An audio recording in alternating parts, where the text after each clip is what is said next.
So this is my thematic review project, and my name is Sara-Ruth, and I chose to do my thematic review over the advancement in technology in the areas we studied in History 121. The first area was the generation of the Native Americans, which were the Paleo-Indian cultures. Who were the Paleo-Indians? They were people who migrated via the land bridge hypothesis to the U.S. What now is the U.S. And the land bridge hypothesis was a theory made by historians where Asia was closer to America than it is now, and they were able to cross over it via a land bridge. And this was probably 25,000 to 15,000 years ago. The first weapon they used was the clovis. Very basic, a spearhead used to kill big game, and people had to work together because these were heavy, hard to throw, and big. And so they started living together. Then came the Folsom, which was in 9000 BCE, 1,000 years in the future. The Folsom evolved from the Clovis, and it made it easier to kill animals because it had a groove in the middle, which caught the bone of the animals and killed them faster. Then there's the Plano, which was in 8,000 to 5,000 BCE. The Plano was an evolution from both the Clovis and the Folsom. And the arrows were easier to throw, and you could throw them more accurately with less work. And it made food more acceptable because if it's easier to kill it, you're going to kill more. The only downside to this was that people started killing each other with it, which probably didn't lead to much good. And this is the Clovis. You can see it's very basic, just a spearhead. And usually it was bigger and heavier. This is the Folsom. You can see the groove right here, and this is what caught the bone. And these are examples of the planos and how they killed it. So you can see the plano right here in the skull of an animal. People started killing each other with it. This could be a human skull. You never know. The second era we studied was the colonial America era, and it was the colonists coming to America. And the colonists were coming to America primarily through England, maybe from France, from Portugal, from several other places, but primarily from England. Either they were unhappy with the English government or they wanted to start fresh and they had the money to come over here. The first technology they brought over here was the rifle, and it was an involvement from the weapons we talked about in the Paleo-Indian era. And the first rifle over here was a North Carolina rifle, and it was a gun with a long barrel, and it was kind of the standard weapon during this time period. Also came here were railroads. They weren't used for what we think railroads are now. They were used for some gravity operation, and I could not find a primary source that was linked to the gravity operation that was accurate. So later they were used for locomotives, but these were not invented during this time period, and the telegraph. During this time period, people were moving all the way from Massachusetts and New England all the way down to North Carolina, South Carolina, Georgia. And so if you had to reach somebody and you had to send a letter, it could be weeks. The problem could be over. It wasn't like we have now. But the telegraph was the first big step into long distance communication. It wasn't talking on the phone like we do now. There was it was a code called the Morse code invented by Samuel Morse. And it was a set of dots and dashes assigned to each letter, and you could send a message, which was pretty cool for this time period and very innovative.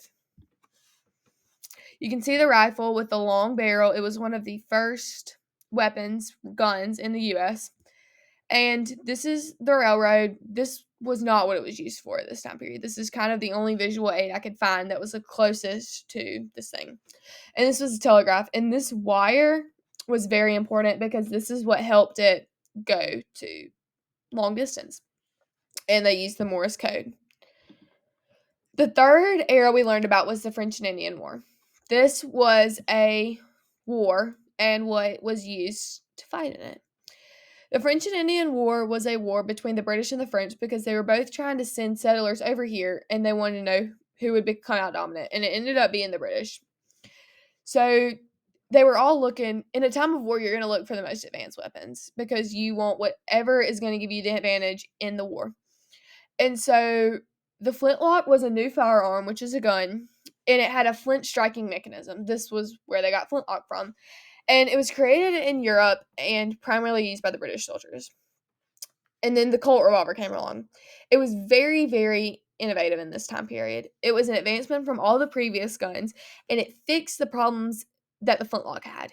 It changed the revolver, which kept on getting stuck in the flintlock, which made it easier to shoot faster, more bullets at one time. Bullet casings were also a huge innovation at this time. They didn't do a lot, but it was helpful in a certain way. The bullet casing was metal, sturdy metal, and when it came out the gun, if you were close enough and one of those bullets got somewhere, it could wound somebody, catch them off their toes for a second. It wouldn't kill them. I mean, it might, but it really didn't. But it was still a big advancement. And this is a flintlock. Both of these are handheld, which was an advancement in its own because it took less to carry it, hold it, shoot it. And this barrel in the Colt revolver is very important because it's what fixed the flint locking of the revolver. And this is the bullet casing. It doesn't really look like the bullets we have now because they're more advanced, but the fragments could wound somebody from this copper, looks like copper metal. The fourth time period was the American Revolution. And the American Revolution was a war between the colonists and the British. The colonists had come over to America and now they wanted to start their own country without British rule. Cannons were another advancement, and obviously you want better artillery than the other opposing soldiers. And so these cannons were fire big steel balls that could wound people, destroy buildings and ships, and it was on wheels, so it made it transportable. It was probably heavy, but at least you didn't have to pick it up.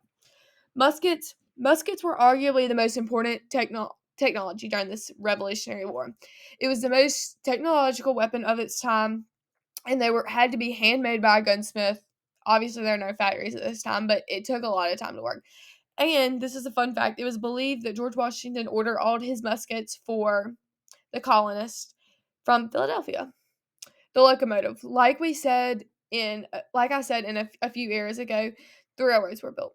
Well, the locomotive was made from the steam engine, and it could go on rails, and it was made in the colonial times, and it helped aid the men get supplies for the British things. So now, instead of using a horse and buggy, you could use this locomotive.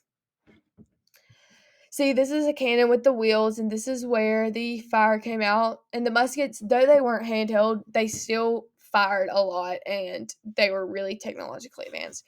And this is a locomotive. They would have carts on the back, which would carry supplies, people, etc. The next time period was the New Republic, and the New Republic was the time directly after the Revolutionary War when the colonists were trying to figure out who they were without being under the British rule. There had been many newspapers before, but the Robert Fulton papers were very important because the Industrial Revolution was going to come pretty soon, and he was kind of giving his insight on what the U.S. could expect with engineering, and he was the first engineer to write papers, and this kind of gave the people an open eye to the advancing technologies coming and what they were trying to work out. Also, you have the Erie Canal, which was the first direct water route to New York to the Midwest. Though we didn't technically own the Midwest yet, people could still go settle out there, and this made it easier because there was a ship that was able to take supplies out there and stuff like that. And it gave them another reason to go settle on that land and expand the U.S. The cotton gin, this was the most important to me this time period. I thought it was very cool that somebody was able to come up with this, but it removed the seeds rapidly from cotton, which was mainly what the slaves were doing in the South, was picking and removing the seeds from cotton and preparing it. And if you ever tried to pick the seeds out of cotton, it's very, very difficult and very time consuming, and this helped a lot. So this is kind of an excerpt from the Robert Fulton papers. You can see how old it is. It was written on a typewriter. This is the Erie Canal, which was the first water route from the Midwest to the East Coast, which I said previously. And this was the cotton gin. You could see you had to turn it, and it removed the seeds. And it was very important to the Southern plantation owners. The next era was the Federalist era, and this was after the New Republic, where the Federalist Party, which was a political party, was dominant in American politics. None of these advances were materialistic, but they really helped the economy and the political world we have today. So the National Bank was created in 1791 and it had a 20-year charter. It was part of Alexander Hamilton, who was a Federalist, his financial plan to boost the economy after the Revolutionary War. And this was kind of like his policy of assuming state debts. It was assuming a national debt, and it would help pay off the debts in the future. While creating this new bank and having to pay off these debts, we needed money. So they created tariffs, and the tariffs were taxed to the people, and they helped pay for all these new policies and these new things that were being created in the US. So the last thing was good relations, and this was very, very important because us being a new country, we needed allies and we needed to have peace with everybody. And George Washington said that he wanted a promise of neutrality where we would stay neutral in any war. And so we wouldn't get involved and wouldn't lose money, get hurt, size down, whatever. And this helped our young country to have more than a century of peace, which is very good. So these are just kind of visual aids. I thought this one was really funny about Alexander Hamilton. It's kind of our cartoon. I thought it was kind of funny. So the next thing was the Jeffersonian democracy. And Thomas Jefferson was president. He was like the third president. And this was the time period where he was president. And it was a movement led by Jefferson for more democracy in the United States. And the Louisiana Purchase is very important. It wasn't a materialistic advancement, but it was huge during this time period. Thomas Jefferson purchased 530 million acres of land in the Midwest from France for $15 million. And this expanded the U.S., which was the original plan, and it helped us get that land and have it. And it's a huge chunk of what the United States is now. Next is the revolving book stand. This kind of sounds kind of nerdy to us now, but it was very, very important to them because all they had for knowledge was books. They got all their things were written. There was no technology that we have now, like no phones, no internet, no nothing. So all they got was from books. And so this revolving book stand had 5 individual book slots. And say you want to read something about Thomas Jefferson in one paragraph, but then you want to be able to quickly flip to another book that has Alexander Hamilton in it. You could put them on this thing and open the page, and you can read and just turn it. And so the great clock, it's like the things that you see in movies, the big clock, long, brown, has the big clock in the center that dings every hour. Well, this was important to these people because now you could see what time it was without having to go look at it. Say you saw it was 3:28 and then you hear a ding, then you know it's 4 o'clock without even having to look at the clock. So this is the chunk that was in the Louisiana Purchase, big chunk of land. This was a revolving book stand, and you can see kind of how the slots are and where you can put books. And this is the great clock. It doesn't have the thing on the bottom because I had to crop it to make room, but you can see it looked very pretty and it was very artsy. The next era was the Age of Jackson. He was another president, and it was Andrew Jackson. The Age of Jackson was during his time as U.S. president, and it was characterized by bigger voter population because the requirements were not as big, and more rights for the common man, such as where they moved into office and everybody was in office for a certain amount of time.